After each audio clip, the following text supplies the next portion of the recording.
Welcome to Mogobe Nuggets of Wisdom podcast. My name is Mompoloki Lerumo Mogobe. Our objective is to enthuse, inspire, energize, and empower entrepreneurs and entrepreneurs of all stripes here in BW and beyond. We do so by inviting these entrepreneurs and entrepreneurs into our makeshift studio. Sometimes we call them to the restaurant, sometimes we go to our studio, and we ask them to share their experiential knowledge, their experiences and their expertise, and we ask them as many questions as we can, aimed at empowering you also as a viewer.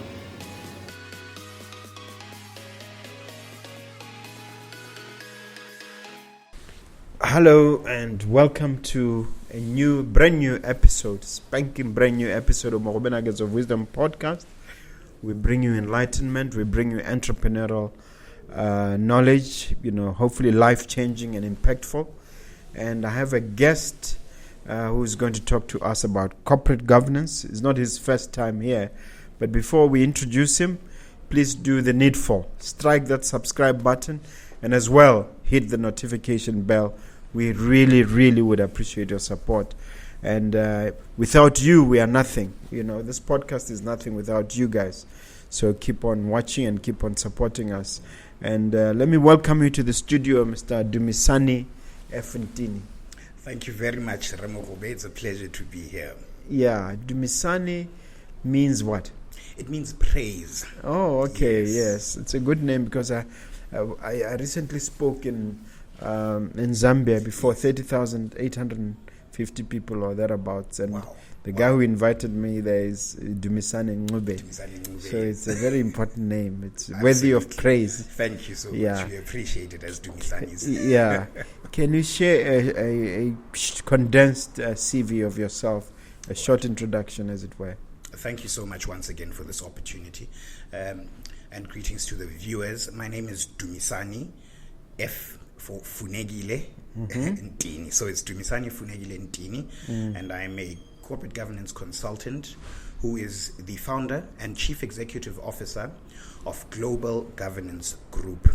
So my educational background, my bachelor's degree is in finance, and then I have a master's degree in governance and fiduciary risk, and I'm also a financial modeling and valuation analyst. I'm a Tony Elumelu entrepreneur, Mandela Washington fellow, and African Leadership Institute scholar. So Global Governance Group, which is the organization that I founded and I am heading, is a corporate or organizational strategy, governance and training consultancy which works with different types of organizations to assist them in establishing formidable frameworks for governance that can help them to achieve their objectives. So I would say that's the long and short of me. Okay. You've been here before. Absolutely. Last time, what were you sharing on, and what impact, if any, did it have your coming to visit us here?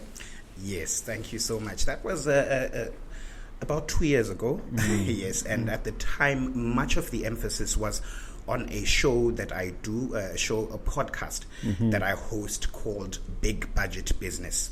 And we were talking about big budget business and what it does. It's basically a podcast that inspires and motivates young people to venture into entrepreneurship as a means of income, because we are not necessarily guaranteed that we will have your conventional employment upon completion of school. And even for those who may not have gone to school, we want to build that entrepreneurial culture as you are doing with your podcast. Yeah.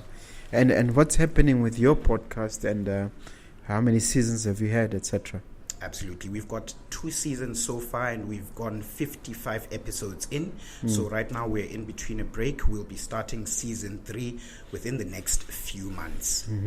Yes, sir. And what was the impact of your coming here, if any? Oh, it was great. You see, we were able to leverage on the followers of your podcast who had an interest, because you are actually featured on my podcast, and then I featured on yours, and so we were able to create a synergy and have followers from your end and my end coming together to see how we can all build this entrepreneurial culture that we are talking about. So it really had a great impact, and tk you once again for that.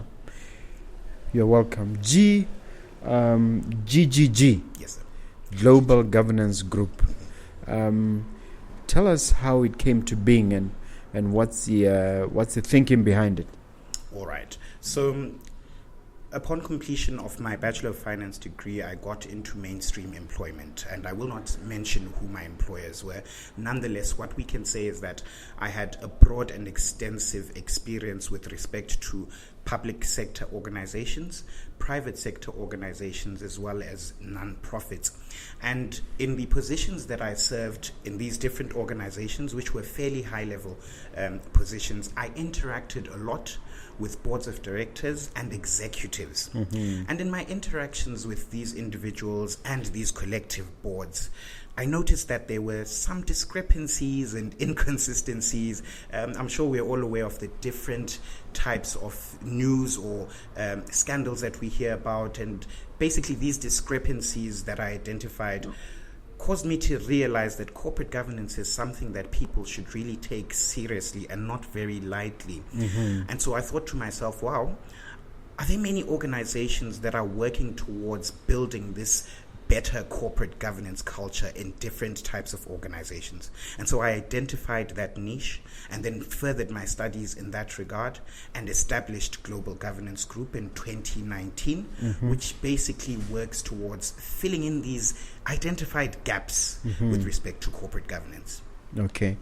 Now, what about the name itself? Yes, sir. What was there? An impetus behind that? Yes. Thank you very much for that question. Global Governance Group, two perspectives. Number one, I have a global outlook for the organization. So it's not necessarily just an indigenous Botswana company, but we have a global outlook for what we want to do and the impact that we want to make. Right? So global in that respect. And then secondly, with respect to our mission, right? Which is ensuring that organizations have frameworks and structures and practices of governance in place that meet global best practice or international best practice. Okay. Yes, sir. Is it something you've studied at school in terms of training and background? Are you willing to share on that? Yes, I'm willing to share on that. Because I did a Bachelor of Finance degree, there were aspects of corporate governance in that. I like that corporate governance is a broad and far-reaching theme. If you're studying law, you will cover aspects of corporate governance. If you're in accounting, different fields require that you have that corporate governance. And then I went on to do my master's in governance and fiduciary risk and duty. So that basically is what... With which university? The Cyprus Institute of Marketing. And so that's basically what concretized my knowledge with regard to the aspects of governance and fiduciary risk. Wow. And then you mentioned your experience working in corporates. Yes. Is there any particular incident or event, without necessarily mentioning names, that highlights your becoming aware that said, wait a minute, this is a serious problem? Well, yes. I would say personally, as well as with regard to the media, being a person who is very well read and also a person who likes to understand what's going on both globally and locally, there were many instances of fund misappropriation, boards not necessarily changing their audit firms or changing their board members so that they get independent and, more constructive criticism. So it's basically a lot of these different aspects and a lot of people holding on to positions in a sense claiming ownership of organizations that might not necessarily be their own and might be there existing to serve the societal good. So instances of corporate sin, such as greed, all of these things are what basically culminated in the formulation of this organization. Is there a particularly egregious example you can give an example of to give us a complete picture? You see, at the risk of mentioning names, I cannot do that because we are working with these very organizations with which we have seen discrepancies to put them in a better position.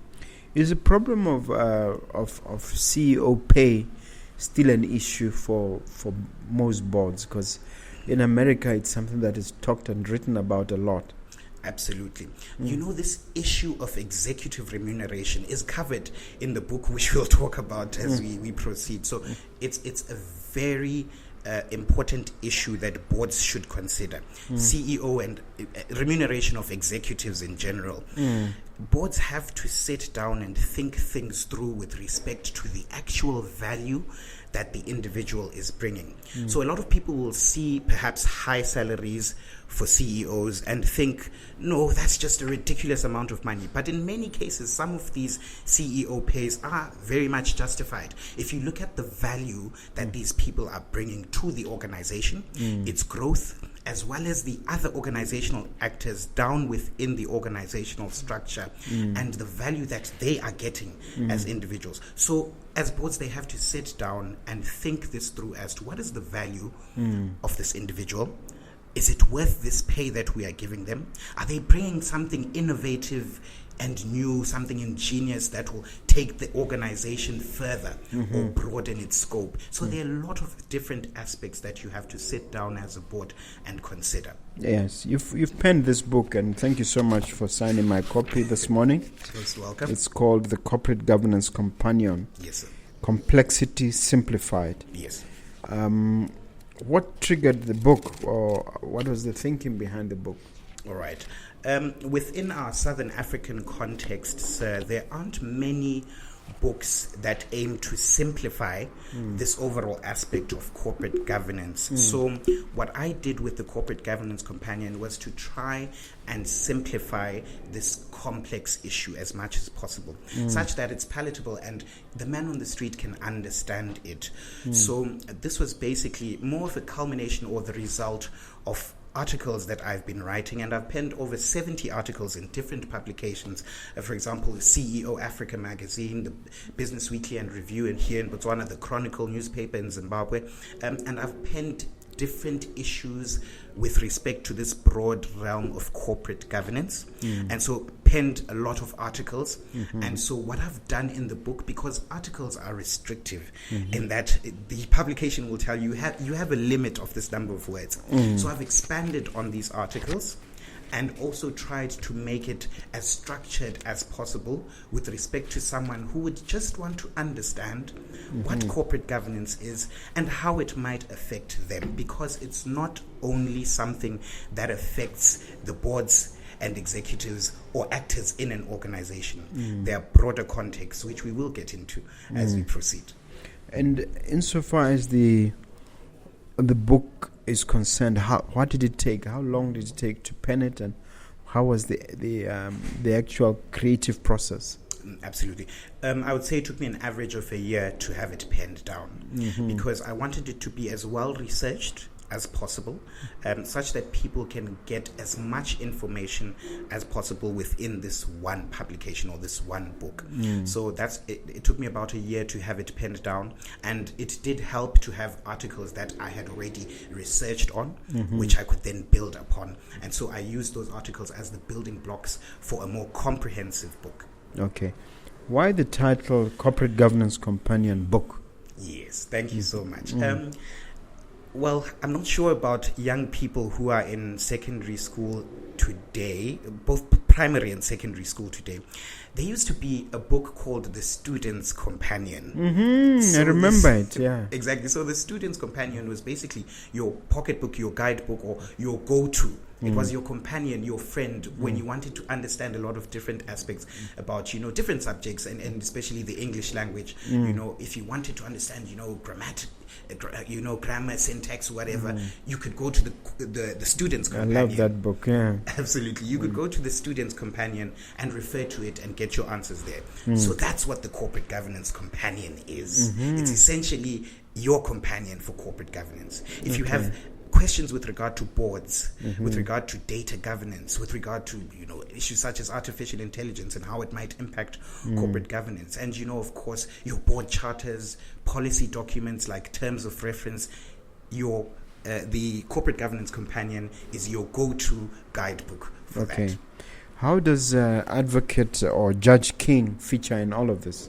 Absolutely. He has played an instrumental role in setting the tone for a lot of the corporate governance codes and credos within organizations and within countries and economies. So Have you met him? Yes, I have, Professor Mervyn King. Actually, I'll send you a picture of him. I actually posted it on LinkedIn recently, where he had come here to Botswana, and so we had hosted him at the organization that I was working in. And in conversation with him, that's where I got more of this insight into this corporate governance issue. But back to what he has done, he authored the King Codes of corporate governance, and so he basically made the basics, or laid the foundation for a lot of the codes that are in place today. So he has played a fundamental role, and we have alluded to him in the book.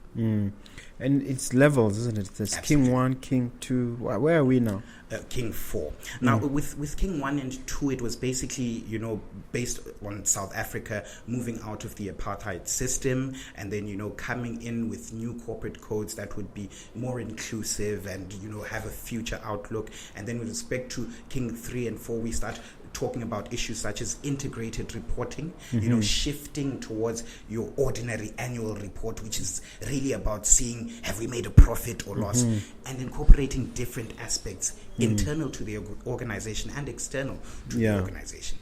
The title is Simplified, Corporate Governance Simplified. Can you give an example of a concept which is otherwise complex and how you have simplified it in the book? Okay, yes, a lot of people... We can start with the issue of the board and what it is. A lot of people might not understand, okay, what is this board, and why is it that whenever we hear that there's a board meeting, everyone in the organization is shaking and people are running around? It's simply the group of organizational actors who are in place to have the oversight mandate in the organization. So it's basically the parents of the organization. In essence, we look at it like the grandfather, father-son principle, in that we have the grandparents, who would be the board, and the parents, who are your executives, who are overseeing the family and its well-being, and then, of course, the children in the organization, who would be the organizational actors. Why is everybody terrified of the grandparents? Hey! In this case, the board. The grandparents or the board tend to have a wealth of experience, so they can definitely call you to order. And I think it should be a healthy fear. There's no need for you to fear the grandparents or the board, unnecessarily. If you know that you've met whatever has been set, you are meeting your organizational objectives, and you have nothing to run or shy away from, there is no need to have an unhealthy fear of the board of directors. But Enron has shown us, and maybe World Corp, I can't remember the other cases from the zeros, that we can have rogue boards, isn't it? Absolutely, sir. There is the issue of rogue boards. We go back to this circa 2008 financial crisis, global financial crisis. You had firms like Bear Stearns, Exxon, like you're talking about. Now, this is really about the issue of accountability with regard to people who are placed in positions of power. We do understand that with great power comes great responsibility. It does. Now, it depends on the individuals who are in those roles and why they tend to make decisions that do not serve the greater interest but serve self. So that's why you find instances of such occurring, because people start to focus more on themselves and their own well-being rather than the greater good. Yes, sir. Now, what are committees? Okay. Because I think that's an important aspect. Do you deal with that in the book? Yes, sir. Absolutely. So, committees should simply be seen as subsets of the overall board, which have specialized functions. Because they'd be called board committees, right? Yes, usually called board committees. There are subsets of the board which have specialized committees. So we'll have a board of directors with its members, and then they'll decide, you know what, instead of us making all these decisions, let's create committees which will then focus on different functional aspects.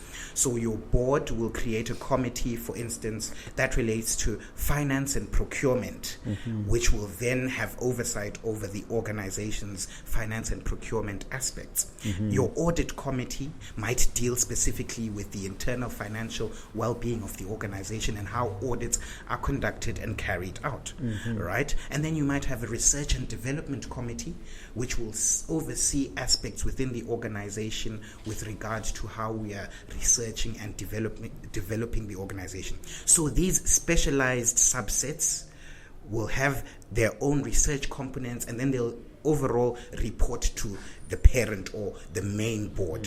So it simplifies their work. Committees help to simplify the work of the overall board and help to focus on different functional areas. Now, suppose you're starting your own business as an entrepreneur. Yes. At what stage or at what point should you think in terms of setting up a board? In many cases, we would advise individuals to shy away from this one-man business perspective, this sole proprietorship business, because there is a mentor of mine who once told me, if you maintain this sole trader thinking, you limit yourself to sole trader money.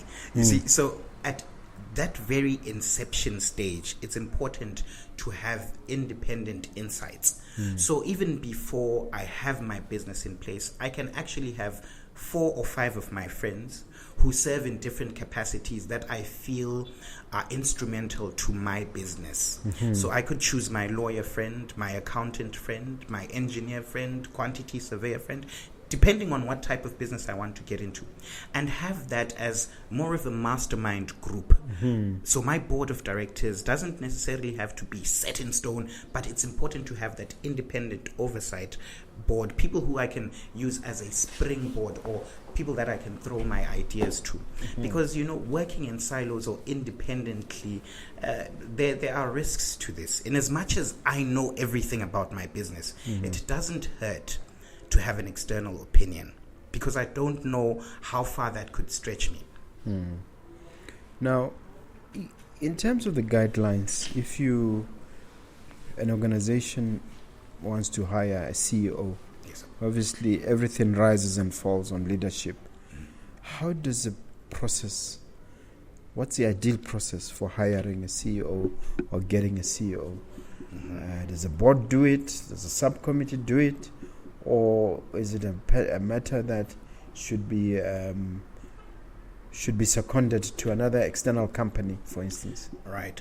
It is usually within the purview of the board, because the board, being the overall oversight aspect or constituent within the organogram, they are the ones who have the strategic decision-making aspects within their purview. So it's important for them to first outline what they want in a CEO, and this will vary from organization to organization. So at the board level, obviously they will send out their calls for expression of interest or call for applications for CEOs, but they know what they're looking for, in that they will have set the level of experience they require from that CEO, looking at where the organization has come as well as where it's going, the kind of value that they think this individual will yield for them, right? As well as maybe, I have mentioned years of experience, and then educational background perhaps, experiential background, and the like. All these aspects, the board is, because of the board's wealth of experience in a wide range of aspects, they are best positioned to come out with the JDs or job descriptions for the CEO, and then decide, having interviewed them, as to, does this person meet the objectives that we've set? So it's a very crucial function of the board. And then one of the things I think you touch on is inductions and evaluations. Yes. How does that, what's the ideal way of dealing with this? Okay, so board inductions are very important because they provide a structured way of having newly appointed board members understand the nature of the organization and where it's going. So your board induction, Mogobe, is not necessarily just a meet and greet, signing and being happy that, wow, I'm now a board member. That's not what it's about. It's really an opportunity for you to understand what the organization is, what it stands for.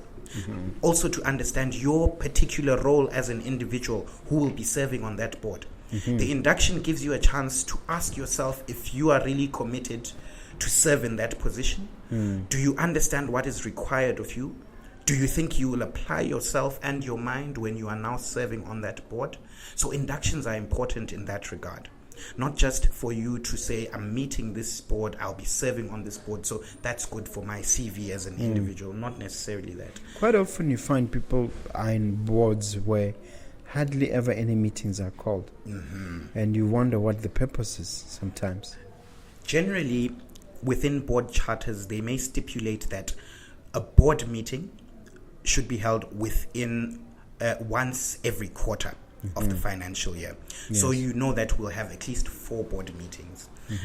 If you have well-structured committees in place that can serve on behalf of the board, those committees can have more regular meetings, and then they can report that to the board during the quarterly meetings. But it's also important for the boards themselves to be apprised or to continue to understand what's going on within the organization. So the more active the board is with regard to meeting and understanding where the organization is going, that's a more favorable stance to take. Yeah. But that's not to say that the board should then involve itself too much with the day-to-day operations of the business. We are saying understand where your executives are saying the business is, throw in your insights, because that is what you are there to do. Lebaholo, you are there to guide. Yes. You are not there to start micromanagement. And we talk about micromanagement in the closing chapter of the book. We have a section called Micromanagement Musings, where we try our best to avoid this issue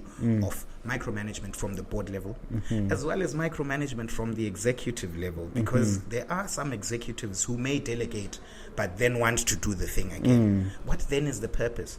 How are you empowering your employees? What are you afraid of? There's this unhealthy fear of allowing people within the organization to do what they are there for, to apply things, themselves and to push things. Absolutely. Let's talk a little bit about NGOs and to some extent publicly owned institutions. Okay. Are there differences in the way the boards in those organizations are constructed or the way they function? They are very similar. By publicly owned, I think you are referring to your parastatals and state-owned entities. Yes, your state-owned entities are fairly similar in that they have their boards, which are usually appointed by ministers within the different ministries that we have. And so they are similar to the corporate boards that have individuals appointed. And so they must also be run in a fairly similar fashion. Because you will find that those boards are there as representatives of their sponsoring ministries, which have mandates of their own. So they are accountable to them, just as in the private sector, your board is accountable to your shareholders. And also, if we then go to the NGOs, right, and philanthropic fiduciaries, such as organizations like trusts, and there's always a board of trustees who are serving the interests of beneficiaries. And then NGOs, perhaps there's organizations that are funding these NGOs who would like to see perhaps community development, societal good. So you can see that this accountability aspect is across the board. So therefore it's important for them to have boards as you would within the corporate or private sector. And the running is also fairly similar in that respect. But do you think that can go to even government departments or ministries? Absolutely. You see, the way that these organizations are run is very important. I will give one example, which is the Ministry of Health. And the Ministry of Health in Botswana, we've worked with them. They have the integrated health services arm, right? And so it's integrated health services. You have these different services within that ministry. And then what they've done is they've taken the heads of departments of those different subsets or sectors and then brought them together to serve in essence as a board. Okay. So it applies across the board. And the more you do that within different ministries, the more plausible and more favorable your stance is towards good corporate governance. Yeah. Getting back to the board itself, is it ideal to have a full-time functioning board secretary? or is it okay just to appoint one employee and do it on an ad hoc basis? We speak to this aspect of the company or board secretary. They play a very crucial role. Now, that depends on the nature of your organization, but ordinarily, it would be important for you to have someone who is dedicated to that role, because a lot of people have this concept of a company secretary only being, perhaps dealing with minute taking, and then other people think, okay, company secretary, they think company registration only, but the others would bring HR, HR into some of those functions. Very much so. But you see that the fact that others would bring HR and other aspects, it shows you that the board secretary's role is very important, very crucial. And from time to time, you'll find that the board secretary reports directly to the chairman of the board and, the board members to a greater extent than they do to the CEO, right? It's similar to the internal auditor. Who usually will report more to the board than they do to the chief executive officer. So it's an accountability role that's very important and has several aspects of importance within that role, which are alluded to in the book. So it's good to have a dedicated individual, right? They do a lot of research with respect to legal and compliance aspects. From a regulatory perspective, the board secretary is the one who understands what's going on. What are the developments in our industry that would have a bearing on our operations? In parastatals, for instance, are there changes to acts? Are there changes to regulations that would have an impact on how we are operating? So the board secretary's role is very important. It's usually so. Do you therefore need somebody with specialized training? Correct? Absolutely, but you see, it's good that the Chartered Governance Institute has come up with a profession called the Chartered Governance Practitioner. Right. So the governance practitioner essentially is someone who is then also a board secretary by virtue of what they are. So board secretaries and your governance practitioners, not necessarily chartered, but the governance practitioner as well as your board secretaries basically work hand in hand. So it's not a mere company secretary who takes minutes. No, absolutely not. It's a whole lot of work. You see, it's not really about minute taking. Even the very agenda of the meeting before it is undertaken, you'll find that it's the board secretary who prepares the board pack, and in the board pack is what will be discussed in different meetings. They are the ones who really have a hands-on approach with respect to ensuring that that link between what's going on in the organization and what the board members know and do not know, the board secretary is in that central role. Yes, and in terms of your assessment, and I'm sure it's something you mentioned in the book, where are we getting it wrong in Botswana in terms of corporate governance and board governance? I'm a very optimistic individual, so I'll talk about where we're getting it right. First. Right. And so in getting it right, we have the Pula Code of Corporate Governance, which is fairly finalized in terms of development.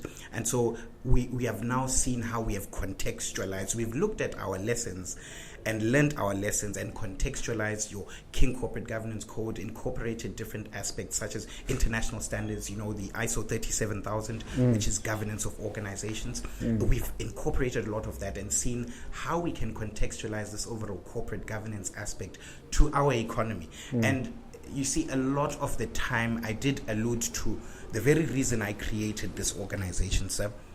The discrepancies, inconsistencies in how organizations, boards are doing their things. They're reshuffling individuals, people staying too long and not serving their tenures right, people not applying themselves and merely being board members by name and just by position. It's important for people to apply themselves. As a board member, some only see the pack when they rock up at the meeting. Absolutely. For the first time.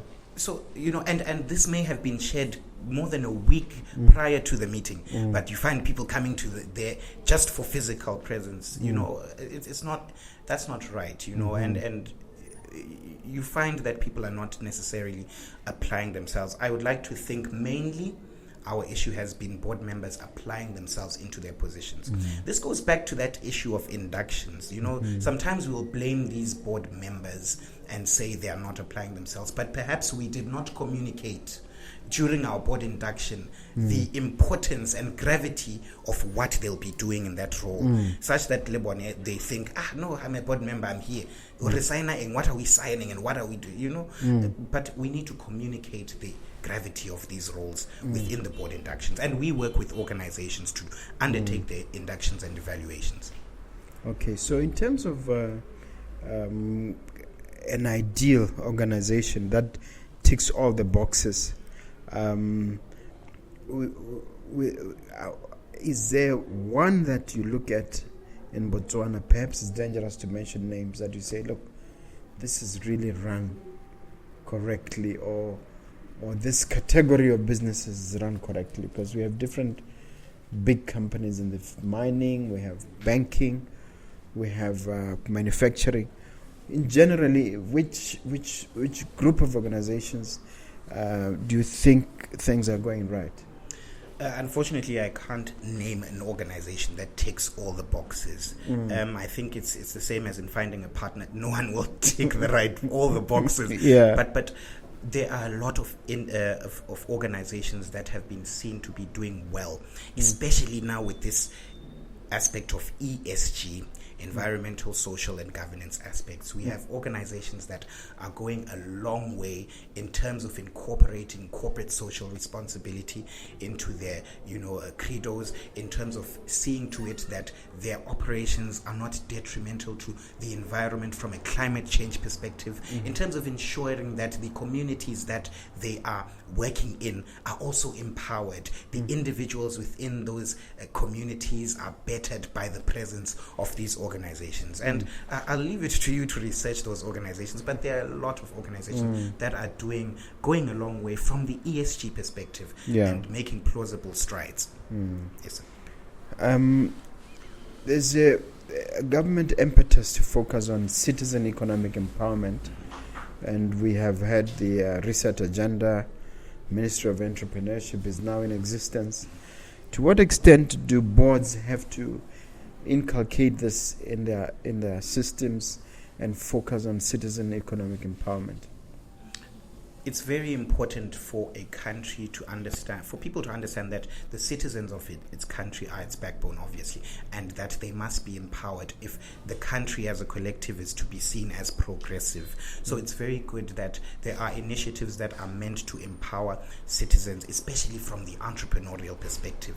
It's great that, the overall reset agenda, the formulation of the Ministry of Entrepreneurship is building an entrepreneurial culture. I think the reason why that is in place is because we have learned from neighbors and from other countries that entrepreneurship is an important aspect of any economy. We cannot depend on our governments to be giving us everything.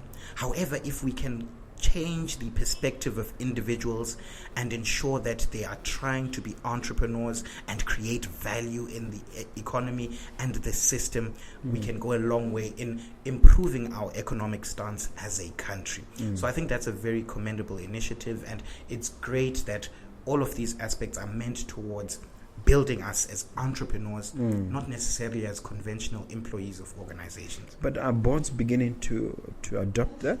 Absolutely. There are a lot of boards which are coming up with changed policies with respect to ensuring that citizens are placed forward with regard to getting jobs, with regard to by jobs I mean getting contracts, with regard to services, with regard to provision of products or whatever it is that organizations need. They are seeing to it that citizens are empowered.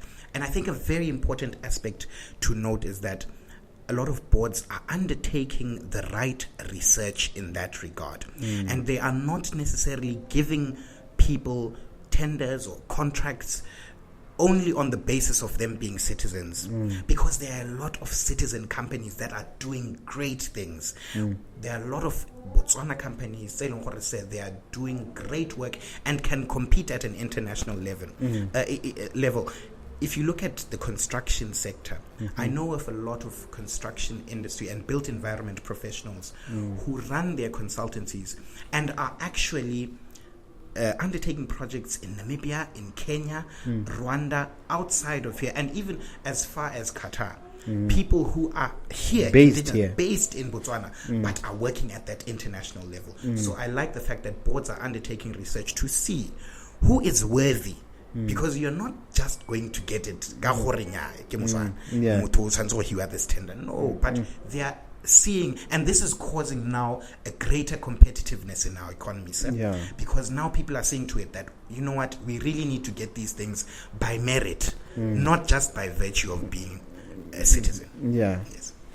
But isn't there still an outcry, especially from young entrepreneurs, about financial institutions being unwilling to to invest in them or to grant them the necessary financial packages to get them started?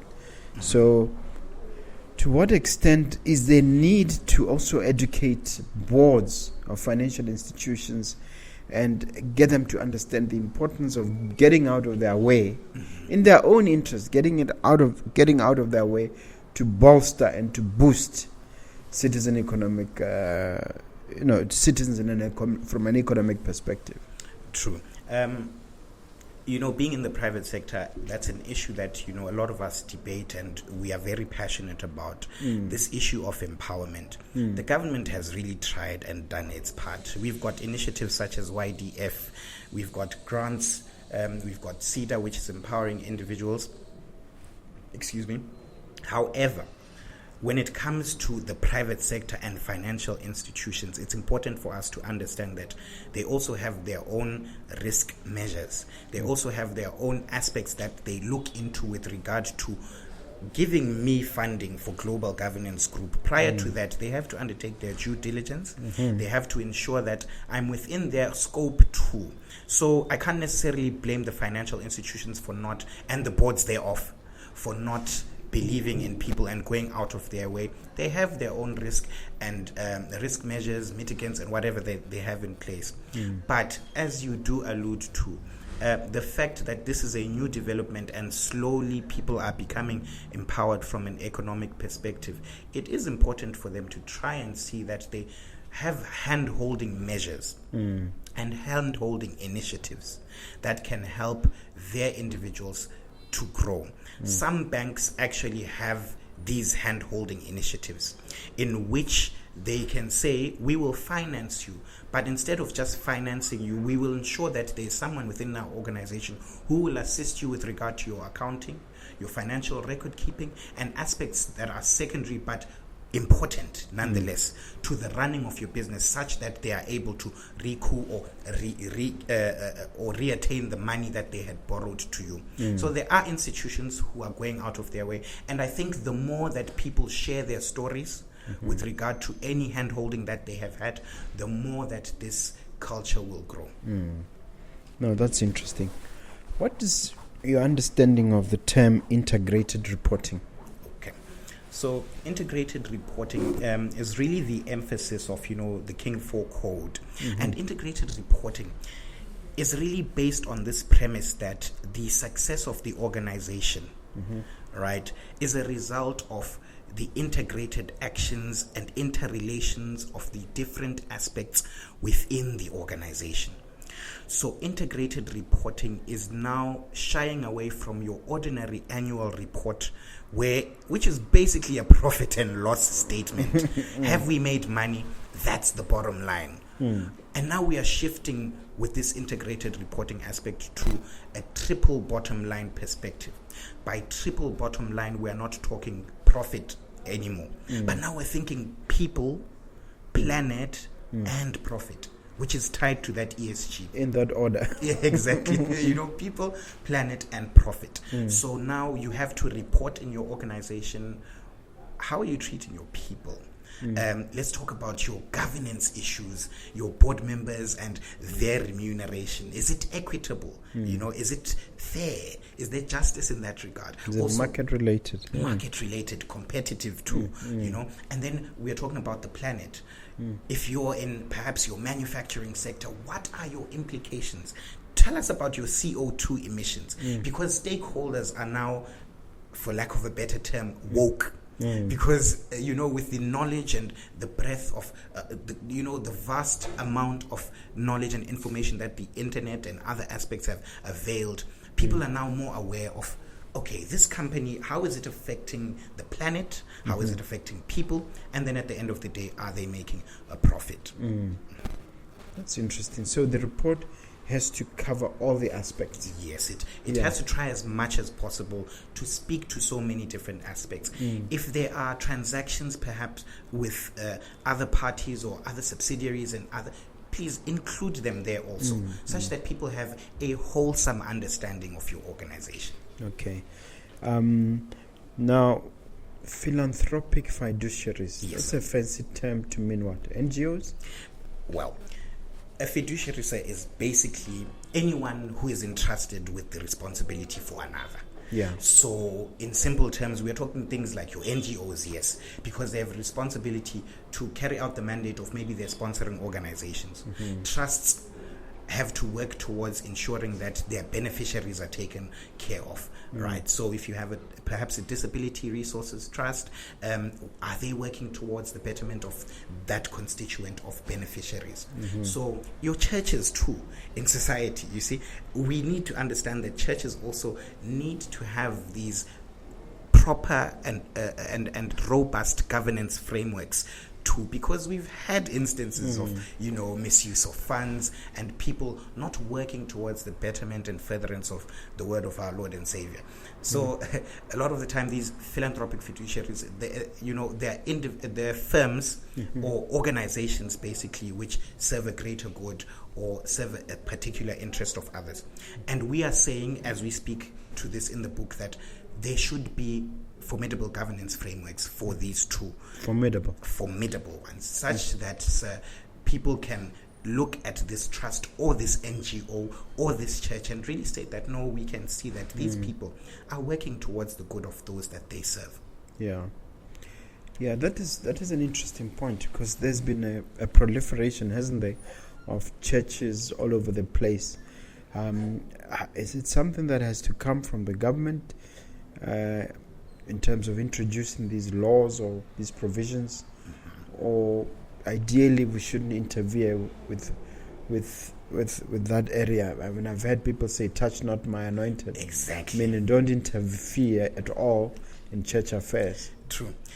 You see, our good book does say, "Touch not my anointed," but then it also goes on to say that we must respect our rulers or leaders, those who have been placed in positions of power over us. So in a sense, this is government. And so it's neither here nor there. We can't say, no, don't touch us because we are a religious organization and that's not within the government's purview. Remember, we all are citizens that must abide by the law. And so the government is doing its part also with regard to societies such as churches. Regardless of the proliferation, there are measures that have to be in place. For instance, I think the number is 200 with regard to you being able to fully function. We must ensure that there is a large constituent or number of individuals that are actually within, following you. Yeah. Yes. And remember, not following the leader of the church per se, but also following, the mandate of the church, which would be the furtherance of the gospel, right? So the government is seeing to it in place that with the proliferation, we do agree that there are some people who have gotten into that field for self-interest, right? And so the government is trying to ensure that that is not the case and trying to get people to shy away from this by putting measures in place. So I would say it's fine that government involves itself in that regard. I mean, if we are a church or religious institution and we are abiding by the law, there's nothing wrong. I mean, why should we not want government interference if we know we are ticking those boxes? It's very, very interesting. I mean, you can't can the government impose a board of governors on a church? Not necessarily, but they would want to understand that from the perspective of it being a society, they'd want to know that it's run well for those that it serves. So in this case, we have progressive religious organizations which do have boards because they see the importance of that. So that's within the prerogative of the leader of that institution to say, we need to have a board such that people don't, at the end of the day, come to me as a man of God and say, I'm misusing funds, or I'm doing this, misappropriating this and that. It's good that I also, as the leader of the church, have a board that I'm accountable to. So we have progressive churches in that regard. So it's if a church sets up a board, it's an indication that they want to be held accountable. Absolutely. And I don't think that it's something that a church would want to shy away from. Why not have a board?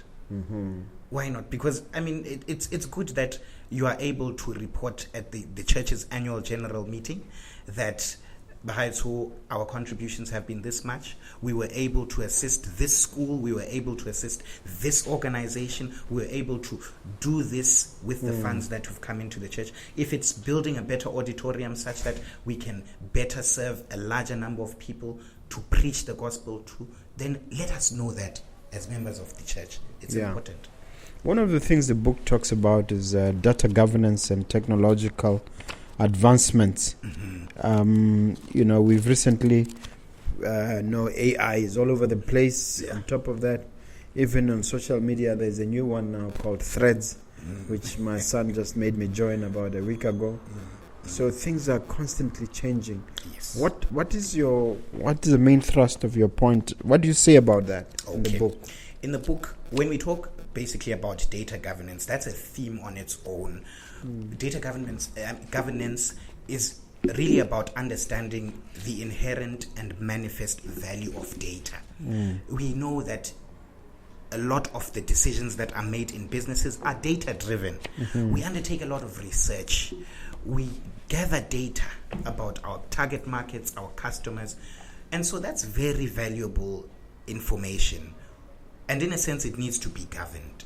So when we talk about data governance, we are talking about who owns the data within the organization, what are the levels of authority. Can I, perhaps as a janitor, come and press on this computer, the computer of the manager, and see all this information without it being password protected? We are simply talking about governing that access to the data, because we are stewards of this data.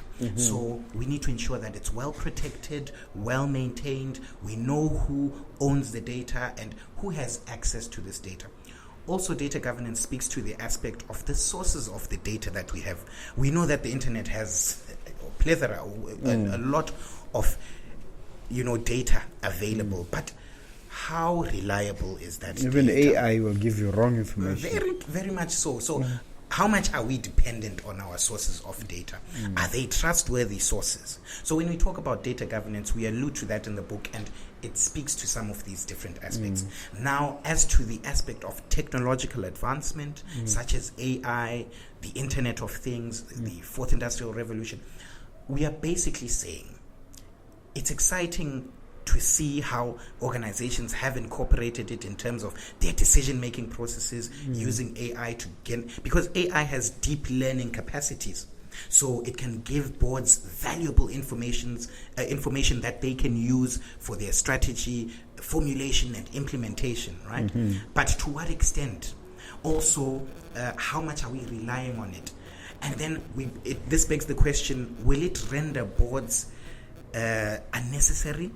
Will it take the job of the board? Will it take the jobs of individuals? So it's a lot of interesting aspects. That fear has always turned out to be misplaced. Every time something new says it's going to take away our jobs, it never happens. If anything, it creates more jobs.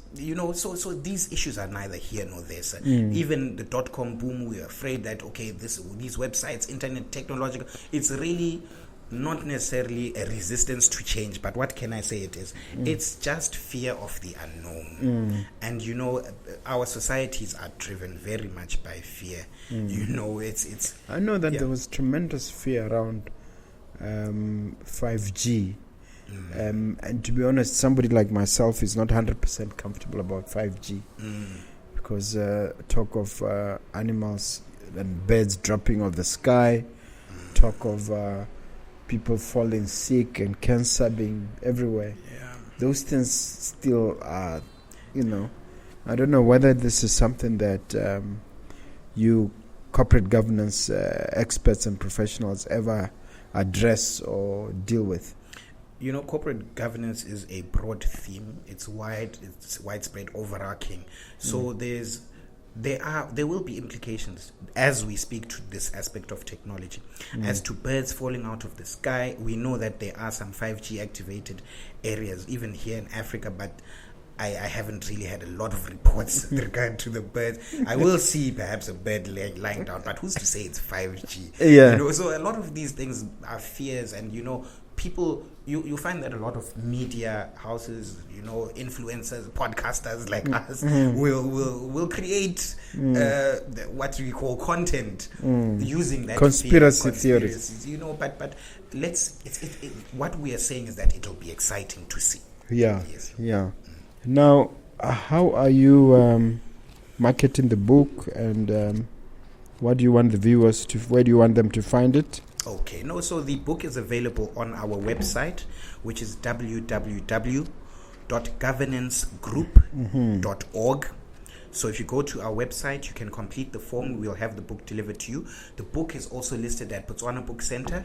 You can purchase it there if you would prefer to buy it from a bookstore. And we're working, of course, with other listers of books and booksellers to ensure that it's listed in their different capacities. For now, it's available on our website. And then also, if you would like to contact us directly, you can do so by email, which is info at governancegroup.org, or call us on +267 75 41 0004 75 41 0004. Okay. You do give what you call musings, and we call them musings, closing contemplations, and musings. What are those? These are basically thoughts as to where we think the future of corporate governance, as well as what implications it might have for us as individuals, as the broader society. I'm going to prod you about various subjects. Very quick run through. Okay, just a short and sweet. No problem. Micromanagement, Musings. What do you have to say there? We are just saying that there should not be a fear with executives. Give your lower level individuals a chance. Don't micromanage. Give your lower level individuals a chance. If you've delegated something to them, do not be too afraid to let them make the mistakes and then correct them. But you don't have to give a person an instruction and then go on and do it again. If they make a mistake. Yeah. Tactful corporate governance. Okay, tactful corporate governance. We're ensuring that whoever is a governance designate in the organization, which would be your boards, your executives, let's be aware of developments and changing trends in the issue of corporate governance. Yeah. Any chance this book could be made required reading at universities? Absolutely. We are actually in talk with institutions. It's good that you've mentioned that, because the reception of the book has been great. It's clear, it's succinct, it's to the point and concise, such that students can use it too in terms of their corporate governance studies. So a lot of institutions have shown great interest in the book. Yeah. And are you yourself, as part of what you do, not just promoting the book, but providing teachings, lessons, mentorship based on some of the lessons from the book? Absolutely, sir. A lot of our work is premised on what's in the book. If you want this is basically our organizational profile in a sense. So it's our profile in a sense because we do undertake trainings. I myself am accredited by the Botswana Qualifications Authority. Yeah. So I train on these aspects that What sort of trainings do you offer? Right. So we provide corporate training. If people want to understand corporate governance, depending on whatever code they would want to use to fashion their own framework. So we sit down with them and understand their organizational needs and then train them with respect to setting up policy documents, your charters, your terms of reference, how you can structure your boards, your committees as an organization, and then also understanding how to undertake your board inductions, how to undertake your board evaluations, such that your board members are accountable. We can assess, we can do it ourselves, and we can train you to do it such that you don't need us to then come in and do it. Evaluating your boards, what is the individual efficacy, what is the collective effectiveness of your board. So trainings under the theme of corporate governance. And then we also do, of course, your risk management and compliance. We train people in that regard such that organizations can be empowered within themselves to do that on their own. because we need to pass on the knowledge. Does the person end up with a certificate or a diploma, or what do you give after the training? At present, we give certificates of attendance. However, we are working to have our programs accredited as non-credit bearing short courses with the Human Resource Development Council. How big is the organization, your organization? No, at present we have 5 individuals. Okay. Yes. And if I were to ask you to look 10, 20 years down the line, what is the prognosis looking forward? Yes, 10 to 20 years down the line, we will be leading the global governance consulting sector. And so we will have definitely implemented offices around the globe and ensuring that in these different countries across the globe that we operate, we have robust governance frameworks. Okay. Yes. Any particular countries you've started going towards, or do you have collaborations with? Yes, we have collaborations in Zimbabwe, Namibia, as well as South Africa. So that's where we have started. We are going regional. I did allude to the fact that I've even contributed articles to publications in those other places because we have established synergies with companies that are in those organizations such that we can start on our initiative to branch out. Yeah. People always want to know if there's money in this particular space. Is the corporate governance space, or in terms of the professionals active in that space, are they making serious money? Is there serious money to be made? There is money to be made within the broader consulting sector. And then the good thing about consulting is that sometimes if you find your niche and there's a demand for your niche. So what I will say is that with corporate governance, we are sure that there's a demand for training in that respect and establishment of robust frameworks. So there is money to be made. But I would definitely say to individuals, there's money to be made in entrepreneurship. Just try it out. Yeah. But I mean, can it make millionaires and billionaires? This area? It has. You understand that there are companies that have been consulting since the 18 and 1900s. We've got the McKinseys of this world, your Booz Allen Hamiltons. All of these organizations started off as they were. So even your consultancy can grow to that respect, depending on how committed you are to your goals and objectives. And who yourself? You've mentioned Judge King, but who are your mentors? Who do you look up to? Who gives you the spring in your step in terms of, I want to be like this guy? Yes. Or I look up to this guy or this girl? There's one individual named Dr. Alan Weiss. Dr. Alan Weiss is the rock star of consulting. And he authored a book called $1 Million Consulting. That book changed my life. And that is the one person that I want to be like, that I, emulate, obviously from a distance because he's based in America. But there is a wealth of information that he provides online, even for free. And Dr. Alan Weiss, Weiss, he's the rock star of consulting. That man's book, $1 Million Consulting, is what has me where I am today. Yeah, that's good. And what has he mainly achieved himself? Wow, what he has achieved. He was, if you look at his story, he was fired from a consulting company. And then he decided, what I used to do where I was, I will do it even better than this organization that has fired me. So in a sense, he was driven by, negative factors, and he took that. And then he went on as an individual to create an organization called Summit Consulting Group, which has consulted for the government of the United States, for Apple, for the biggest companies, Ford, Coca-Cola. There isn't a Fortune 5. I doubt there's a Fortune 500 company that he has not consulted for. Okay. Coming to Southern Africa? Vusi Tembekwayo.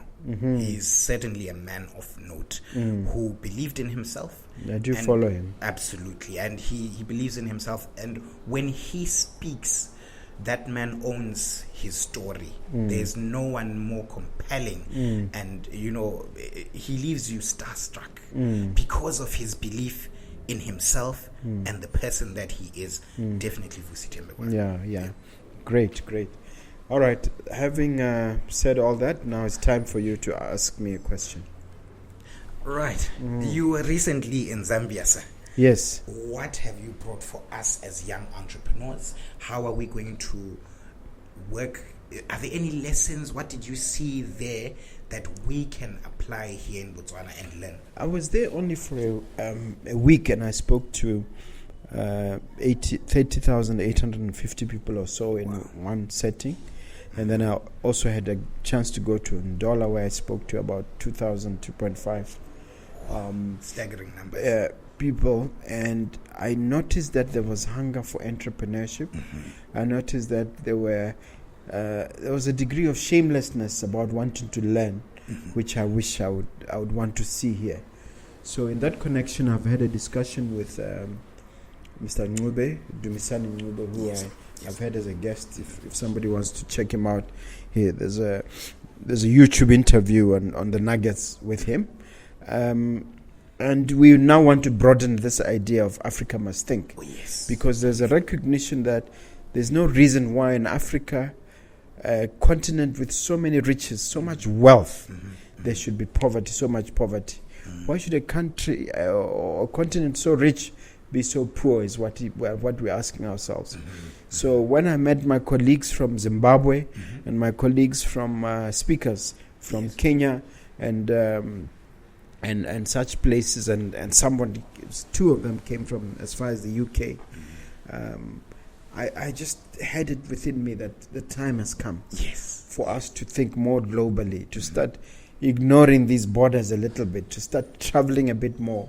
So there's that energy, that desire to do more, that I think that, I'm even thinking in terms of 10xing whatever it is that I intended to do. So from the point of view of speaking, from the point of view of podcasting. So, there's a tendency to say, I'm only one person, what can I do? But I think if I talk the talk and I walk the talk, then there will be more people who want to link up to the ecosystem that we're creating. Absolutely. So you ask me, what have I brought? I brought energy, and I've brought the conviction that we can broaden whatever dreams we're having. And I'm certainly broadening my dream in this regard.